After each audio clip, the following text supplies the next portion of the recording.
Azərbaycancanın bir vətəndaşı olaraq ölkəmə, xalqımıza və bizim mədəni dəyərlərimizə hər vaxt böyük hörmət və dərin bağlılıqla yanaşmışam. Qısametrajlı filmimlə bağlı son paylaşımım heç vaxt tənqid məqsədi daşımayıb, sadəcə emosional, şəxsi bir düşüncə idi. Yeni Sabah məlumat verir ki, bu sözləri son günlər gündəmdə olan Məhsəti filminin rejissoru Suada Qarayeva deyib. O, sosial şəbəkə hesabında paylaşım edərək hamıdan üzr istəyib. Sözlərimin niyyətimdən fərqli şəkildə başa düşülməsindən səmimi qəlbdən təəssüf edirəm və bundan təsirlənmiş və ya incimiş ola biləcək hər kəsdən üzr istəyirəm. Dəyərlərimə, ölkəmə, xalqımıza və mədəniyyətimizə olan sarsılmaz bağlılığım hər vaxt mənimlədir.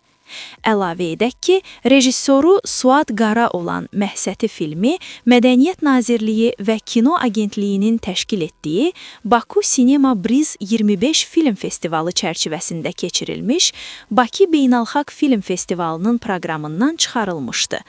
O, buna sərt reaksiya vermişdi. Qeyd edək ki, Qarayeva keçmiş mədəniyyət naziri Əbülfəz Qarayevin qızıdır.